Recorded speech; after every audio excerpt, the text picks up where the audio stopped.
This video is intended for audiences who are 13 and over.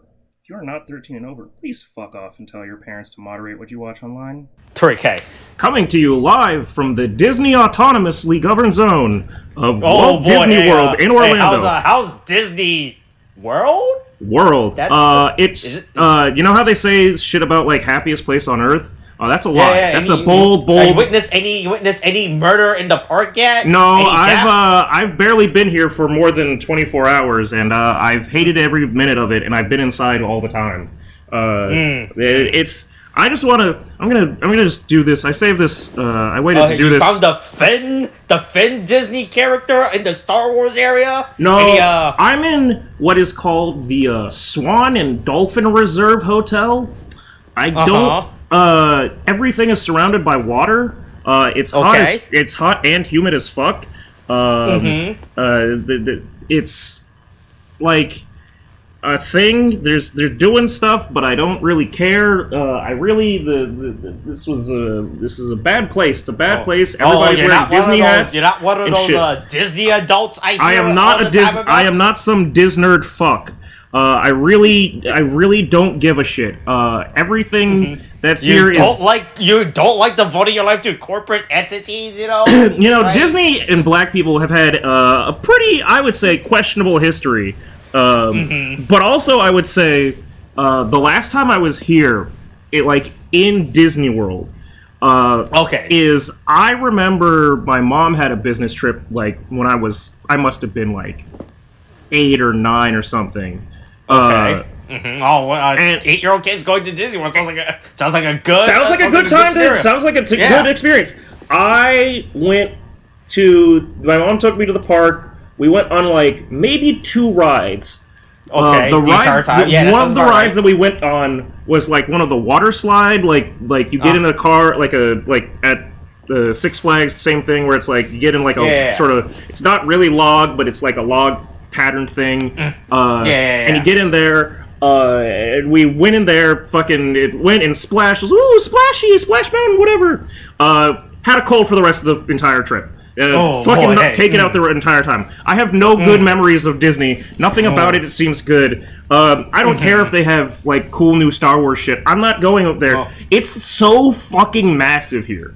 The time that it would take for me to get there and figure that out is not worth my time. I had to be up at 6 a.m. this morning. I just went to sleep and then fucking went, I'm not doing anything else. And on that note of I'm not doing anything else, I decided to look up the room service menu before this started because I thought, this has been, I can order some food and have this brought to the...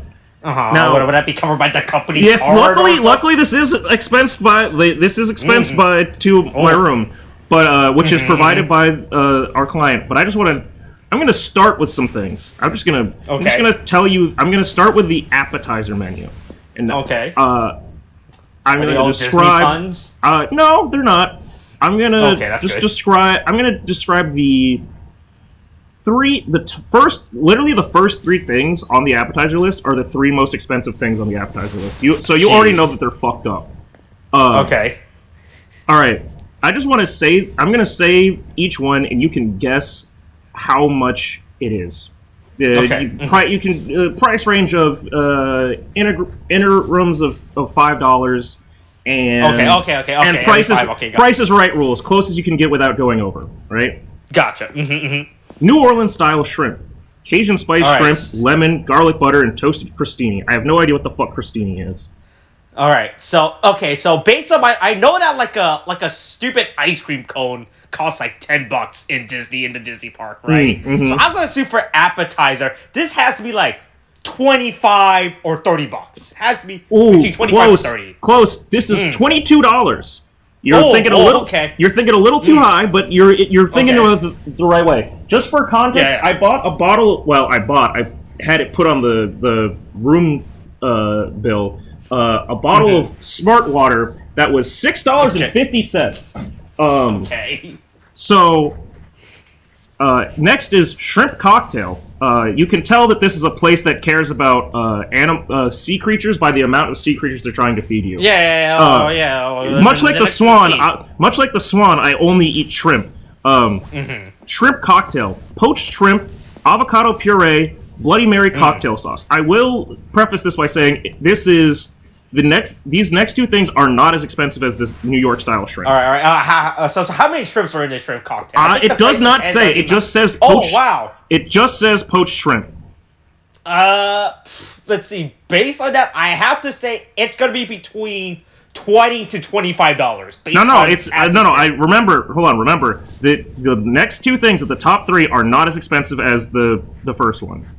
Okay. Yeah. So I want to say probably. If that's the case, 15 to 20. If that's the case, it is $19. Oh, okay. Ooh, okay. For a shrimp cocktail. Yeah. Okay. I knew it had to be around the 20s. All right. Now, next thing. I'm assuming you're getting 8 shrimps with that. I'm going to assume. I better be getting a bunch of fucking shrimps. The last thing of the top 3 is tuna tartare, diced ahi tuna, red chili, sesame vinaigrette, avocado cream, and spicy wonton. Again, it's... Is that a sandwich? I mean, it's tartare. I assume that it's like a sashimi spread, maybe? Okay, I'm looking it up right now. Okay, yeah, I've never heard of this thing because I've never eaten anything like that. Yeah, I don't typically eat... The only time that I get to think that I could ever have money like this to burn is at work, and I'm never going to have money like this ever again. Let's see, it's raw tuna, cut into small cubes. Okay, okay, it's literally an over-exaggerated lunch bowl from what I can tell.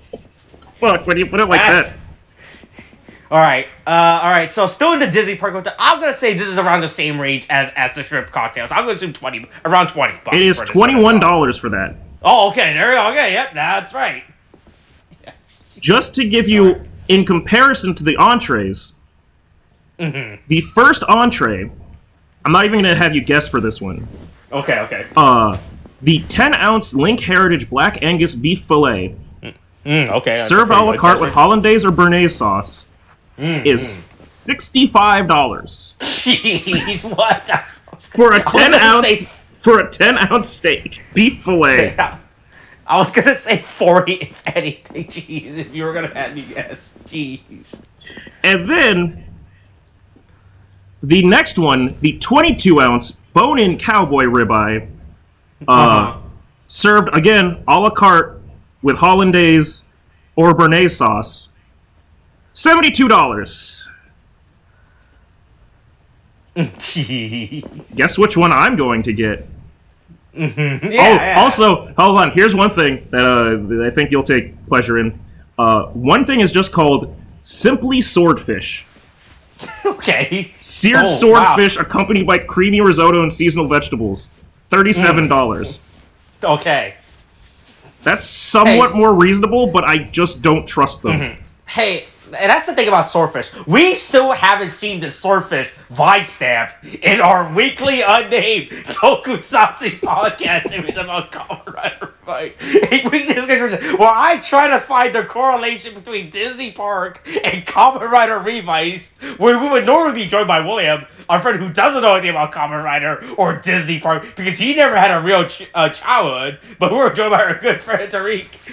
As we discuss the latest Kamen Rider Revice. Hey, this is episode 40. Family or the World, a Brothers Quarrel of the Soul. Hey, normally you take your family. Daiji's Phoenix card allows him to get stuff at Disney Park. I don't think he's allowed to get many perks anymore.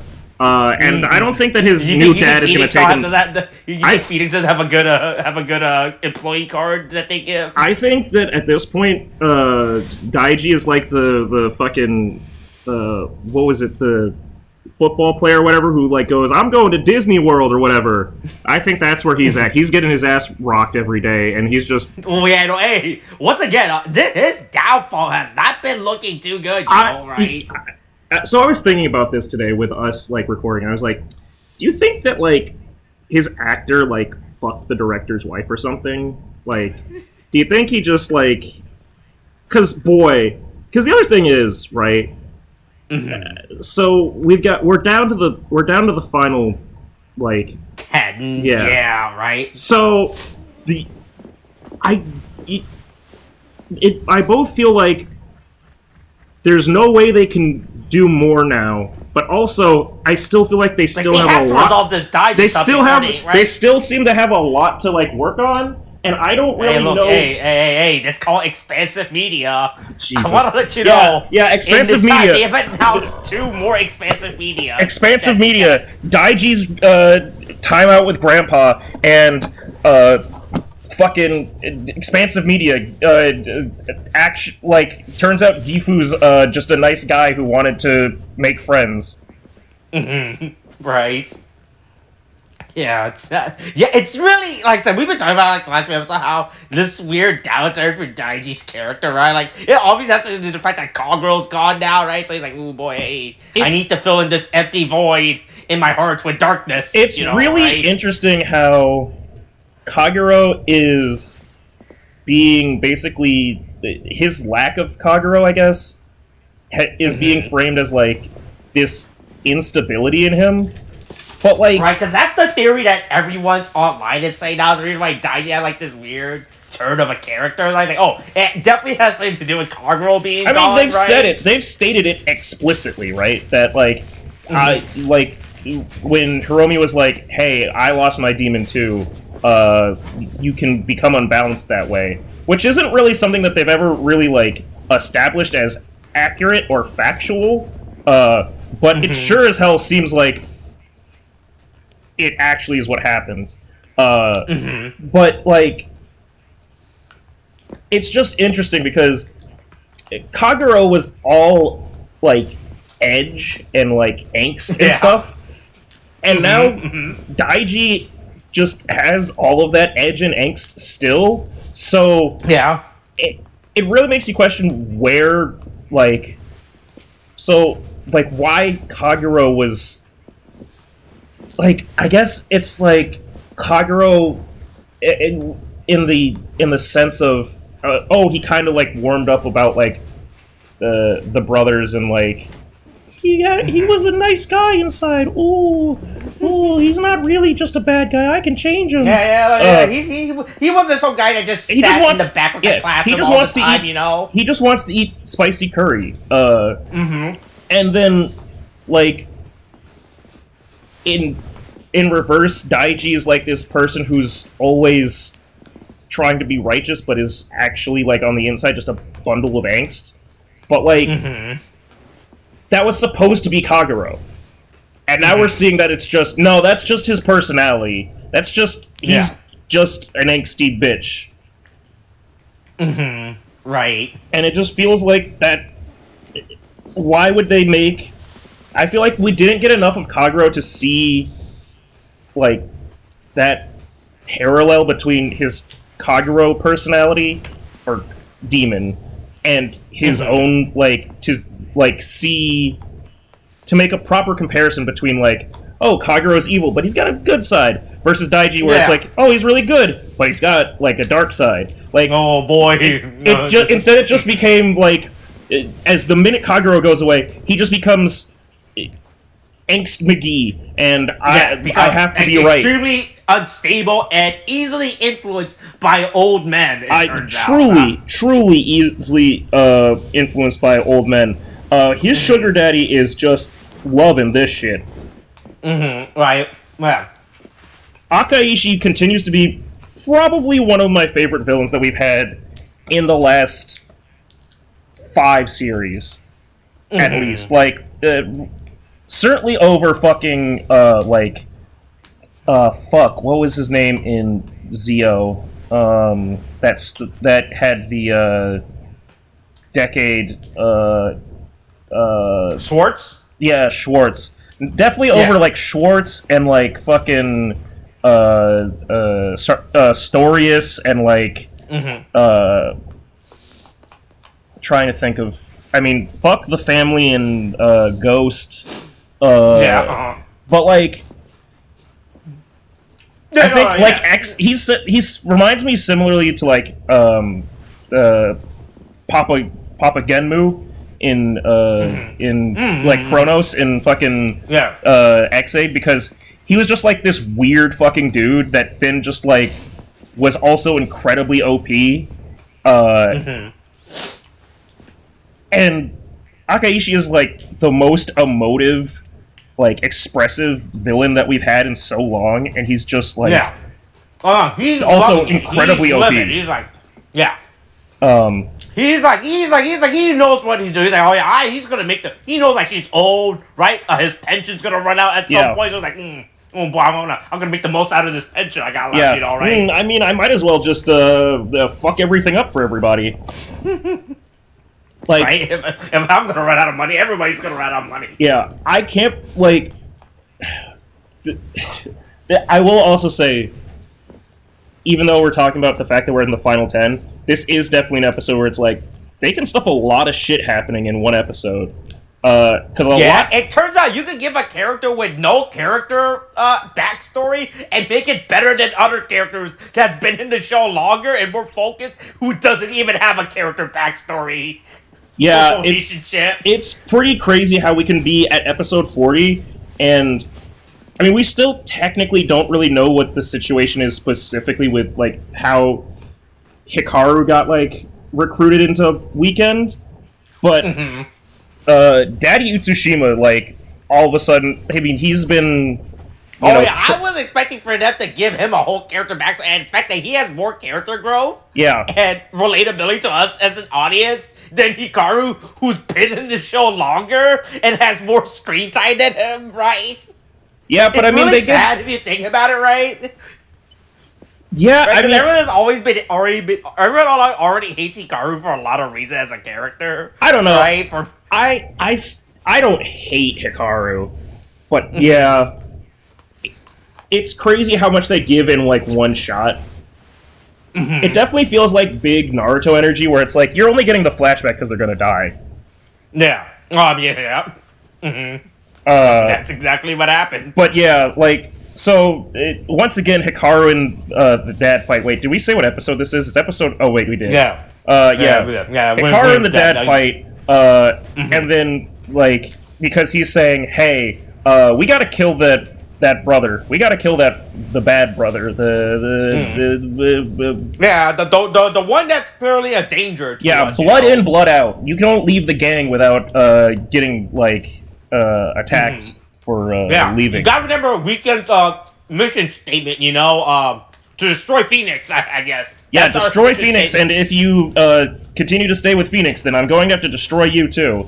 And hey, Igarashi siblings, go kill your brother. And they're like, fuck that. And then Hikaru's like, fuck you, Dad. You don't listen. And he's like, I'm not actually your father. He's like, you're already not my real dad. Right? It's well, the funny thing is like because he's going, like Hikaru's like, fuck you, Dad, and he's going, you're not even my son. Essentially, It's the equivalent of the Thanos Scarlet Witch comparison, but it's one of them is supposed to be their father. Right. It's like, you're not my real dad. He's like, you're right, I'm not. Not at all. Like, he just is so... It's a really weird, complicated, messy relationship, and it's, like...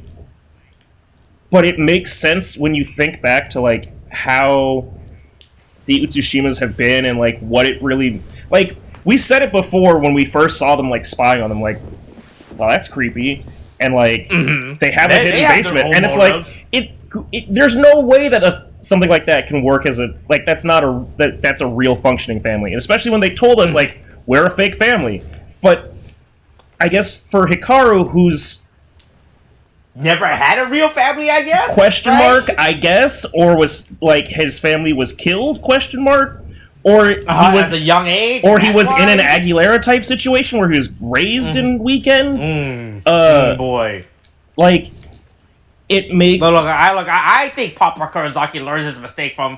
And right? So, right, he would never try to groom a child. I mean, they might have adopted an orphan. Right? Yeah. That's okay with him. That's okay in his book. Yeah, right. I guess so. But like, yeah, Hikaru. It makes sense because he's Sakura's age. Like, there really is this the group of Sakura, Hana, Hikaru, and I guess Tamaki too. Theoretically, Tamaki still is high school age, maybe, because he only left for Deadman's... Like a year ago or something? Yeah, or something like that. Right. Like, those four are still, really, when you think about it, like, not young teenagers, but teenagers. Like... Yeah.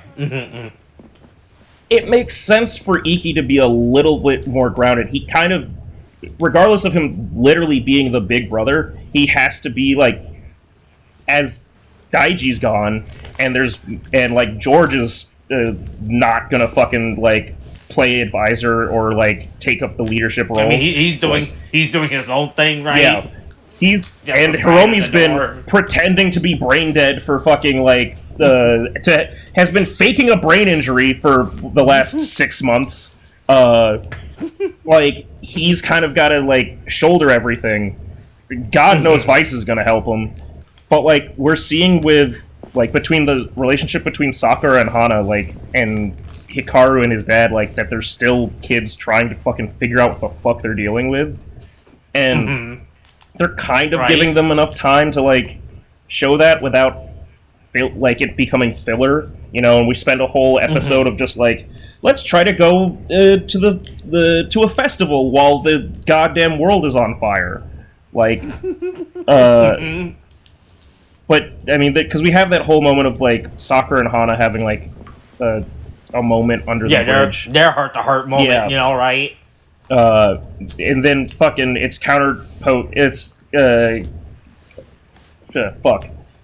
the counterpart to it is, oh god, Akaishi, please stop. No, don't touch me from behind. Please, Joe Biden. Right. Please, Joe Biden, stop hugging me. No.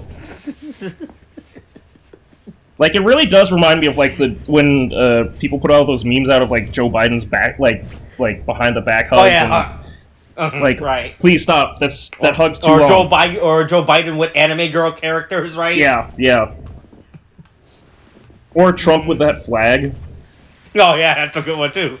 Yeah. But don't worry. Meanwhile, at Happy Spot, we have family bickering, you know, right? Or AKA domestic abuse charges. Yeah, but don't worry. We learned that Iki and Daiji were kids, and they had problems as kids, like every other normal kid. Iki and Daiji had problems as kids. We learn it, and so does Iki, because he is, unlike Hiromi, he's actually losing his memories. Oh, that's right. He's forgetting it. It's really funny that, like, they make that whole plot point of, like, oh, Hiromi lost his, like, memories. Then the solution is, get JK, lol, JK, Hiromi didn't lose his memories. After we establish the fact that Iki is definitely losing his memories. Right? Which you would think would be a major deal with it in the show, but they're still just casually just playing this off, right? Like, hey, it's a thing that's happening, right? Right? Yeah. Which was like one of my major gripes with the show, is the fact that there's like no real cohesive story plot, right? And that it's just events happening. I mean, you know, right? It's kind of been the A point is Gifu is sealed and we're trying to release him, and the Z point is Gifu coming out and destroying the world. It's technically all, like, throughout there. It's just that each of the characters are weaving in and out of interacting with each other and becoming each other's, like, problem, and, like, in the greater scheme of like, their motivation of whether or not they do or do not want Gifu to be revived. Like, at this point, Daiji has switched sides, really. Like, that's the best way to put it, is that he's gone to... His motivation has switched from where we have to stop Gifu to we have to protect the peace, which, if protecting the peace means letting Gifu out and subjugating all of humanity, then that's what I'm going to do. Hey, look, the guy with the whip, just like, he's the one that's giving us a house, you know, right? Yeah, listen. He's letting us work. Listen, right? Sugar Daddy says, like, make that ass quake, so I'm gonna make that ass quake for Daddy. Like, for Daddy Gifu. Yeah. Like, hey, I'll spread my cheeks, like, and take it. And Iki, reasonably so, is like, oh my god, why the fuck would you do that? No, we're not doing that. I don't want to spread my cheeks for this old man. I don't trust him, you know? Yeah. But don't worry, it turns but just like the real dad is just a good actor, and he should be in a drama. He should be in a. You know, he could do a couple of dramas. Yeah, he could play like a teacher in like a high school or something. Yeah, right? And he could really use his hero skills to really carry things over. Right? Yeah. So I think that's just a fun joke. Yeah, because I know that because from what I can read, like the actor that plays the dad is like a legitimate actor with like a real career. Yeah. Outside of before he went and did Kamen Rider, Revice, right? Yeah, right. Like he was an actual established actor. It was like, oh, that's a cute little joke. He's like the reverse Deno. Right. Yeah, that's true. I was already in Rurouni Kenshin. By the time you found it, you merely adopted it. Right. Yeah. So anyway, Iki sent a text to Daija, "Hey, we're gonna meet up and fight tomorrow. Yeah. Meet at the flagpole in front of your base.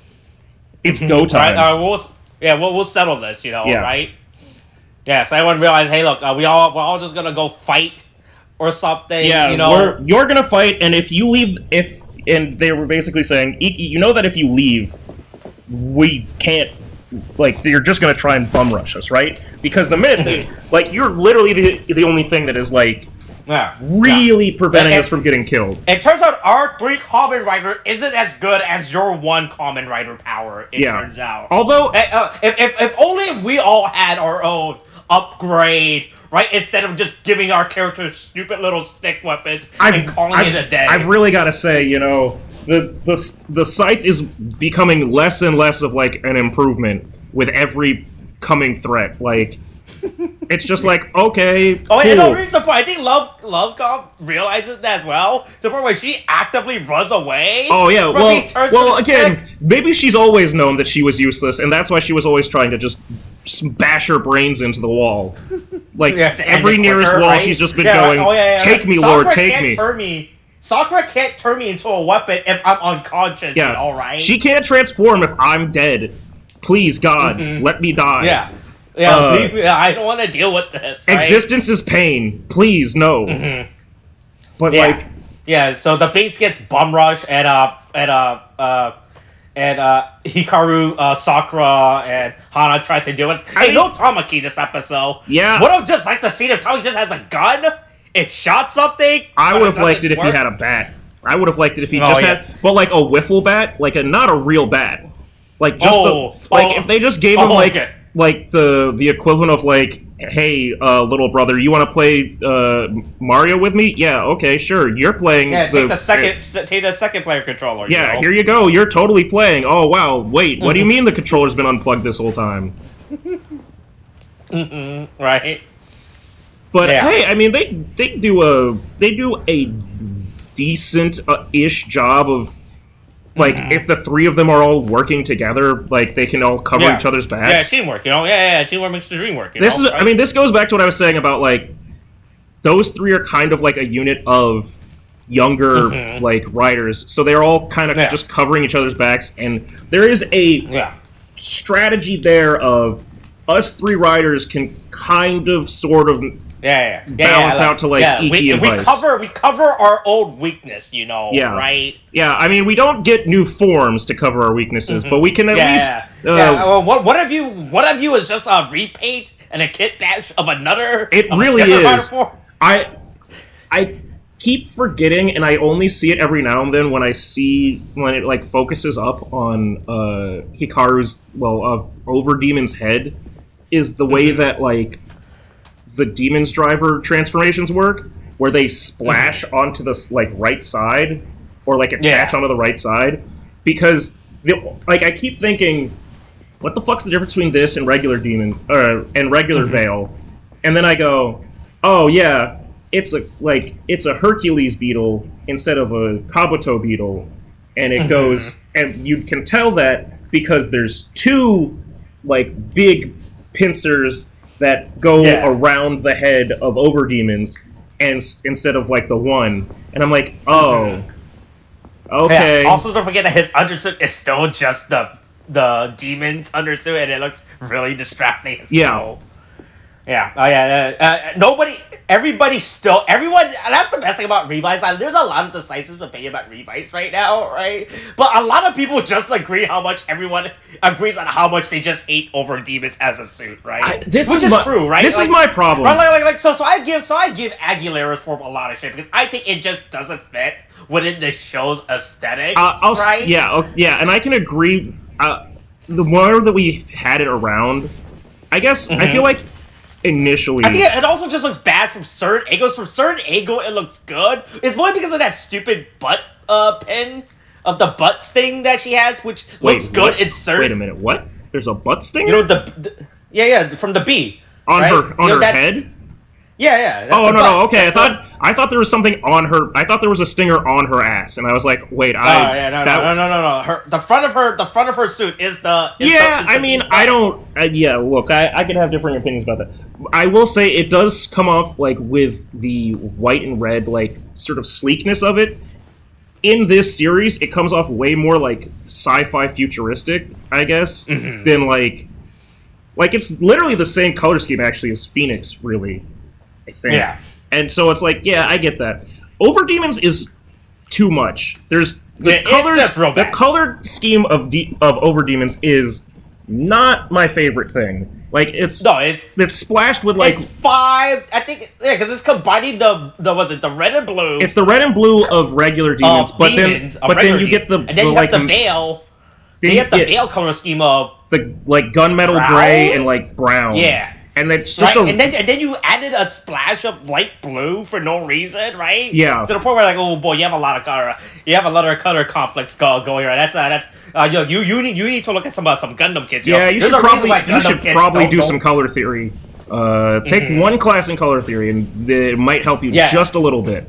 Oh yeah. Someone should have told Papa Kurizaki that, you know. Yeah, instead of spending the rest of his life dedicated to taking down Phoenix, he should have just taken a week semester off, right, and take color theory, right? Yeah, just one quick at the local community college, just learn some color theory. Yeah, you know. Yeah. Mm-hmm.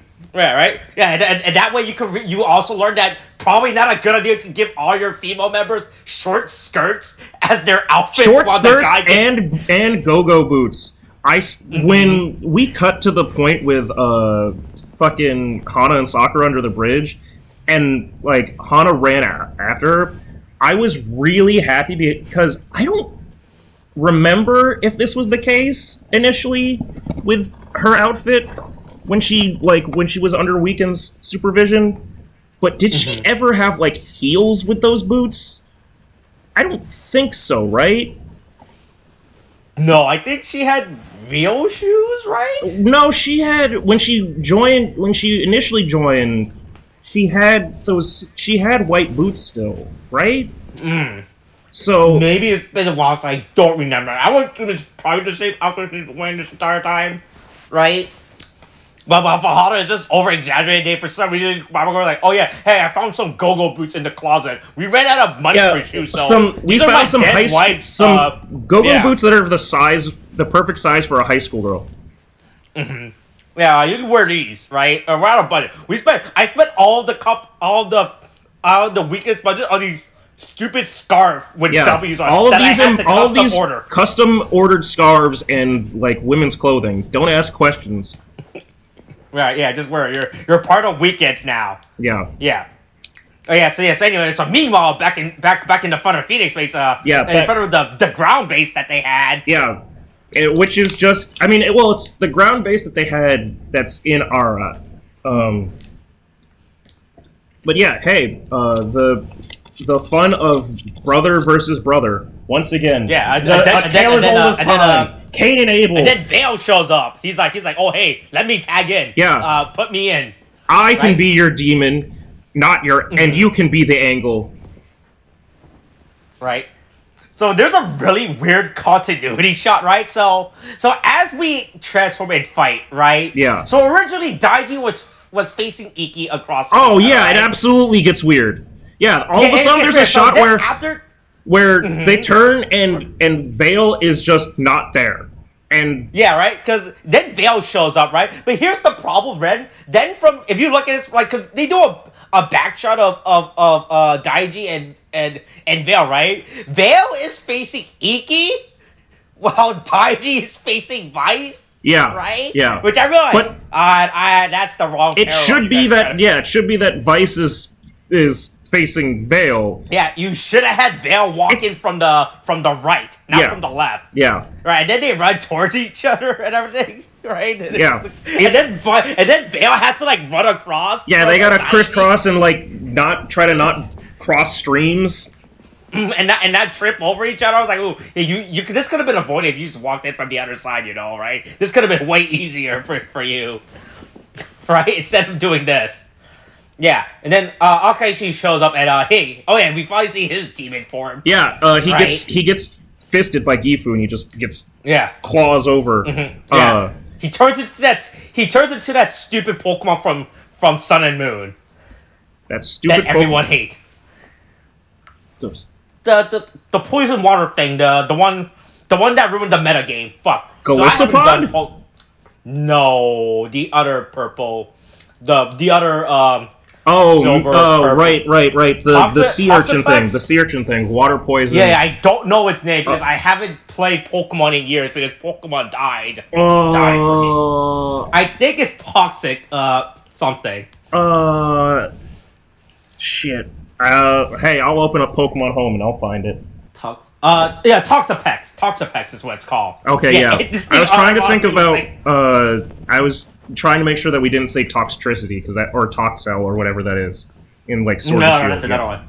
Yeah. It literally looks like a fucking Toxapex. I think it's the funniest thing. Yeah. But anyway, he kicks everyone's ass. Yeah, he beats the shit out of all of the children. Grandpa's home and he's spanking you all. He also lights Love Cove on fire, which I think is hilarious. Once again, proving maybe turning your sentient goddamn demon into your weapon isn't the best idea when you're bashing into people. And then swinging it around. Right? Everyone gets their ass kicked real quick. And meanwhile, Akishi's doing his own stupid little haikus or whatever, right? Right?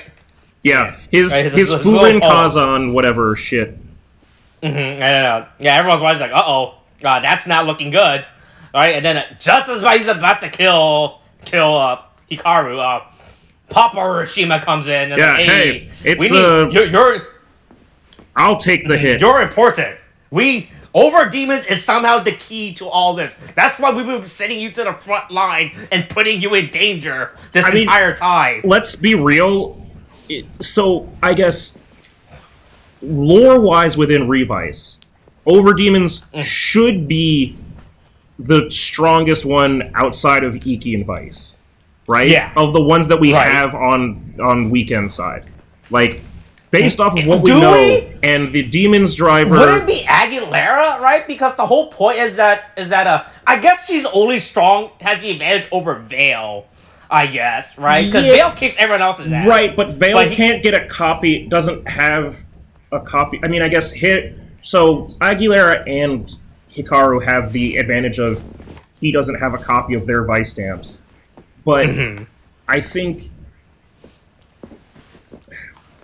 I mean, I'm sure someone has, because there's always a bunch of fucking random bullshit statistics on, like... Someone has to stat somewhere. Like, there's stats and shit, I'm sure. I'm sure there's ups and downs of, like, both of them. But, like, the one thing we can all agree on, Sakura is not carrying the team. But, like... I mean, it's one part of he's important for Weekend, but it's also just supposed to be like I was only being cold to protect you. I love you, son. You were the son I never had. You were the son I needed to replace my dead child. You were the son I needed to replace my dead daughter. Have fun. You're not my real family. So Papa Urashima fucking dies, right? Yeah. In a glorious, just somehow this actually worked and he wasn't just bitch slapped away and turned into, like, dust. We always been joking about how Kamen Rider can get away with, like, blood and violence in comparison to, like, American television. Yeah. But I was like, oh, man, this is actually pretty hardcore. Yeah, I was thinking, so he bleeds Like, he literally stops Akaishi by becoming a human meat shield and just holding him in, like, his guts. As the hole being punched into his guts, you can't leave, I've got you inside me. Right, and then there's this bloody fingers get right. It also really hits harder around because Akaishi is wearing this white suit. Oh and yeah, everything, right? the minute Akaishi comes out of his transformation, and as he just like kind of touches all over the bleeding, dying man, and just it keeps messing up his suit, I'm like, Jesus Christ. We're really, I mean, maybe you don't wear an all-white suit to the battlefield where you're going to murder people. Oh, but don't worry. When we cut back to him showing up, don't worry. He's taken the time to change clothes. Oh, no, yeah. In the time, it's pretty great. Yeah. But I really do like this moment between Akaishi and Papa Urashima, right? Yeah. All right, because I think it's actually a really good moment to show with them talking, right? Yeah. About philosophy or whatever. Or the fuck, right? I was like, oh yeah, hey, right? He still did like the nice thing of like, oh hey. Like he did like the I guess the honorable thing, right, with the phone. Like, oh yeah, hey. He said, "I'm sorry for your loss." I mean, he gave him it seemed like it for, and this kind of something that we didn't stress about when because we were just fucking around with like the hug for Daiji. He's like, I can't tell if he's true. I wasn't really sure of whether he was being sincere with that or if he was just being manipulative. Like, about whether or not he's like, oh, I didn't know I could still have feelings like a human, blah, blah, blah, like, could still care about people. It feels like he's actually being sincere with him right now, when he's, talking about it, because I think he does kind of have this, like, complex of, like, I've been an eternal being, like, alone, that's been the only one that's known...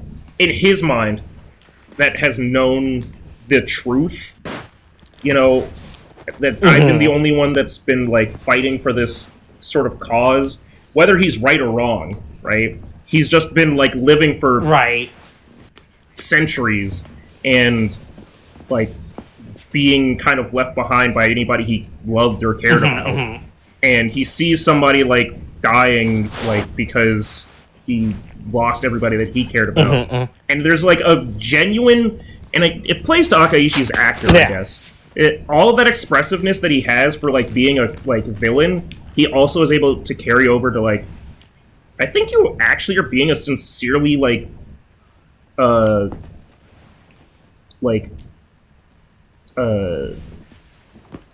sympathetic person right now towards this towards your person's enemy, loss right? and their death. Yeah. That's why I really like Akaishi. This is like in terms of, like, either both the actor and the character, right? Like he's not like your average run of the mill like stories like, oh hey look I stole some books from my best friend and now I'm evil, right? Yeah, I stole some books from my best. I got two of my other best friends to steal pages of a book from our one nerd best friend. We just wanted to bully him, I guess, and now we have all the book pages, not you. Ha ha ha! I'm the book boy now. Right? Yeah. Right? It's like, sure, like, oh, he's like, there's definitely more to. Or again, comparing him to Schwartz, where it's just like, I didn't know what the fuck Schwartz's plan was. Schwartz's plan was, I don't know, I want to get Kamen Rider powers. Maybe, but not Kamen Rider powers. But also the Kamen Riders are bad, but also I'm angry at my family, but also sister, come here. Right. Yeah. And then meanwhile, during this entire event, Iki and Daiji are still having a little fight, you know, right?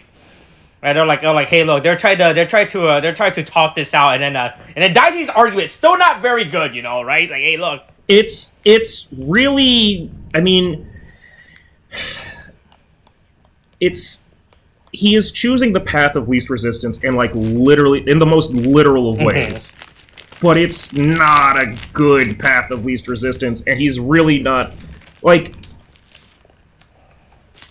Iki and Vice have clearly gotten stronger, and they're clearly able to whoop ass. I don't really see his, like, argument anymore. He's saying, like, all this, right? He's like, he brings up the idea of, like, oh yeah, hold on, wait, that's my room service. Oh, okay. Boy, but hey, the question is, what is Tariq gonna? Oh, what did Tariq order? Right? I can't wait to find out what he actually ordered from his room service. Did he order that? I'm pretty sure he ordered that steak. You know. Oh. Mm-hmm. Oh boy. Oh boy, the mystery is exciting, right? I can't wait to find out what it is. Right?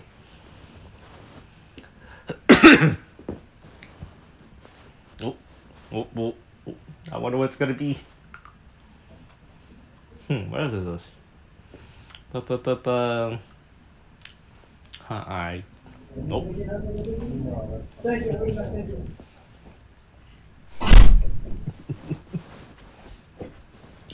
Oh man, let's see what this expensive food is like. Oh boy, hey. So you got the steak, right? I got the steak. I got the cake. Oh wow. I'm going to hold on. I need to turn on the lights. Whoa! Boy. Oh boy! Were you recording? Boy, this feels. Uh-oh. No, it's just the it's gotten darker as we've been recording. Yeah, that's true. Okay, wow, that's a pretty decent. I mean, that's a decent size. It is not a. I don't know if that's $72 steak. No, okay. How does the steak look? Want to describe? Oh, it comes with an entire. It comes with an. I mean, I guess it's a room service. It comes with an entire little bottle of A1 steak. Oh, nice. Is it like a big bottle or like those mini bottles? No, it's like a little. I'm laying it all out, and I'm gonna take a picture of it real quick because this is not the. This is kind of. Boy, I just want another take on this, on whether or not this is really sad or really good. I also got the Cajun shrimp. Boy, that is not enough shrimp for $22. Oh boy. Okay, I'm gonna take a guess. Is there at least 8 shrimps? No. Is it? Boy, okay. 6 shrimps? Try again. What? 4 shrimps. There are 4 shrimp. Okay, if you hold on, what's that math? What is that? That makes that what? $6 a shrimp? That is $6 a shrimp.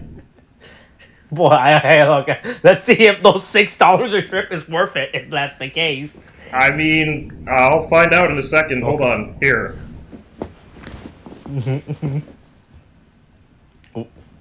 Huh? Yeah, oh boy, hey. Okay, so yeah, so that's the so the left the shrimp. Oh boy, wow.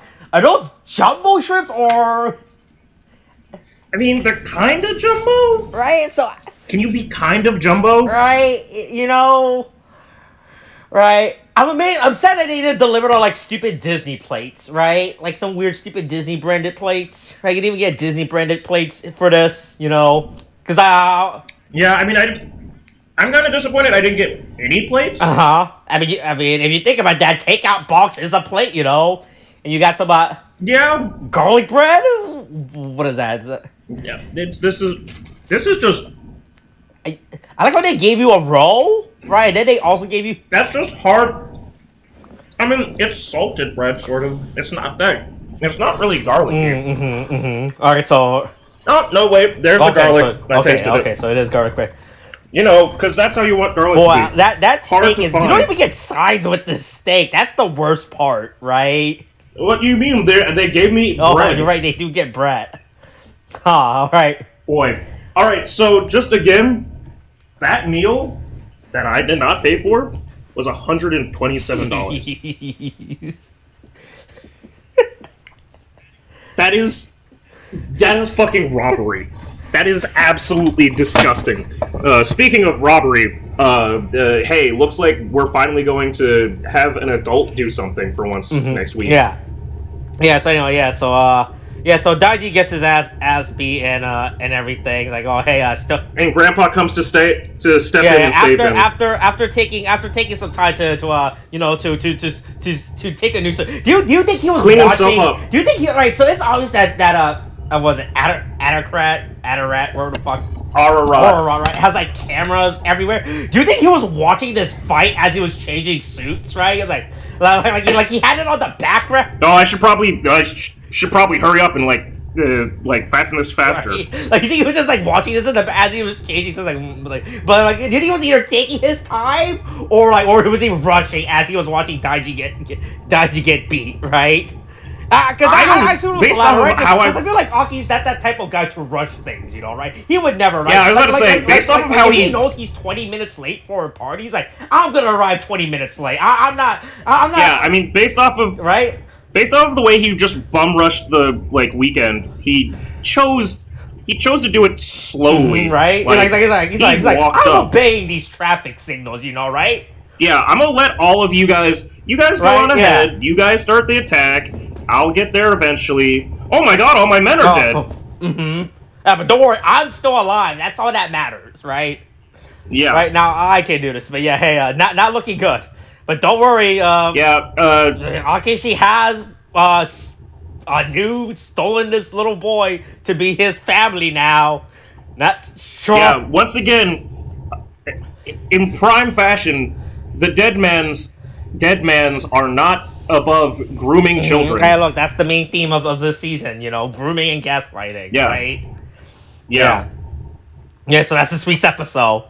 I think it's a good episode, right? Yeah, again, a lot of stuff happens, and we're moving the plot along. It's just, they're gonna have to keep up this pace and, keep ramping stuff up in order to really bring everything to that's the conclusion. Do you think Daiji's gonna remain evil for the rest of this season? Or does he have one of those stupid anime moments where at the last episode he realized, oh wait, no, Iki, you were right. I was wrong, as he dies or something, right? I feel like there's only I don't know, man. I don't know. I just feel like I'll be surprised if God, there's so many ways they could do this, right? This could also be weird anime moment. Fucking Kaguro comes back and is the thing that brings him back to is able to bring him back to his senses. Because Kaguro's still dark. The evil is still shown in the fucking opening. I noticed that too. Right, I noticed how they kept evil in the opening, right? And we haven't seen anything about it. It would be weird. It would be weird if the one character to be truly, other than Akemi, who it's okay, or Tekka, right? If the one character be permadead, is somebody's inner demon ghost, not actually twin, just it's the same actor being just being two places at once, right? And look, we still have to explain the man in the suit in the opening, right? That's still a thing. That's still a thing in the opening, right? That still hasn't been explained, and I'm sure they have to explain it at some point. Right. know? I forgot about that. After this episode, I started thinking that it's just going to be Daiji. Oh, you think it's... everybody thinks it's going to be Iki. I feel at this point it's Daiji. Right, or it could be... Hey, look, maybe at some point we'll see George's weird Kamen Rider lab, Right? Maybe we'll finally explain the mysteries of the lab. Right, the mysterious lab they keep showing him in the opening, right? That's supposed to mean something but doesn't mean it. That's got a bunch of Kamen Riders in a jar. Right? Look, maybe there's a bunch of Kamen Rider figures in a jar. Maybe that's what it is. Yeah, a bunch of life-size Kamen Rider figures in a jar. Oh boy. Ooh. I mean, we can end it on this, but... Alright, is that how we're ending it? Is the real mystery that George has been keeping his Kamen Rider figures in a jar full of liquid that he fills up. He fills up daily. Yeah. Wait, I just realized if you watch, it's not even all the way up. It's only up to their neck.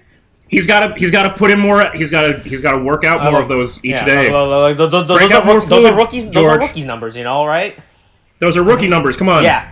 Also, there's a shot of a bunch of people standing in a line, right? I assume those are just people that got sacrificed. Yeah, I assume this is dead men's really. I keep forgetting, there's just this weird shot you see they're all evenly spaced, and they're in white, and they're just standing in dark. I keep forgetting that's a scene that has no meaning so far, right? Which I assume probably has something with dead men, but no one cares about dead men because they're all dead, right? Yeah. Yeah, but hey, that's this week's episode. Hey, maybe next week William will return. Right? Hey, look, there's only 5, 7, 8, 10 amount of episodes left, right? He cannot disappear for the remainder of the season, right? Yeah, that would be crazy. Yeah, no, that would not be good, right? See, the whole point of the series is that William is our entire advertising gimmick, right? Yeah, it's our punching bag. Right, it's how we stand out from the crowd, right? Yeah. All right, that's all right. Hey, all right. So how's the steak so far? Oh, I haven't even have you? I've just been trying to get over these little shrimps. Oh boy, how's the shrimp? How's the shrimp? Well, we'll end this on this bite. They did give me a real steak knife and fork, so I'll give them points for that. Mm-hmm. Some places, they'll just give you a plastic fork and knife and say, "Figure it out." Yeah. We can't afford, but this is Disney, so I guess Disney can afford that. They can afford to give their guests. Yeah, we can afford to give our guests a actual bladed knife.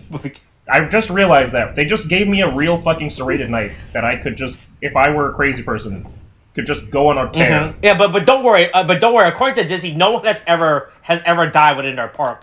Once you're all properly, then they'll declare it, right? Yeah. All right. Thanks to the power of the atomic. You know what? This is a pretty. Oh, okay. Is it actually good? I mean, would I pay $70 for it? Okay. No, but. Mm-hmm. It's pretty good. Mm-hmm. Right.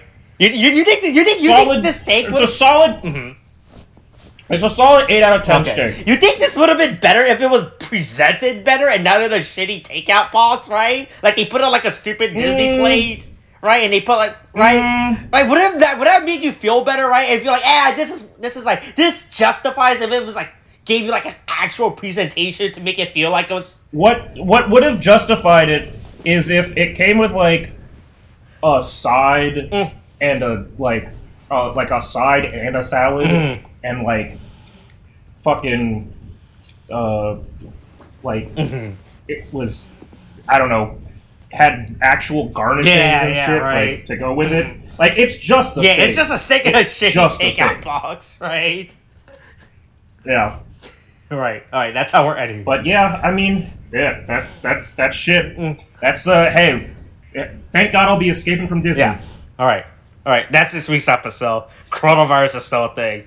Wash your hands, wear a mask, get your shots. The booster's a thing now. Okay, thanks. Bye.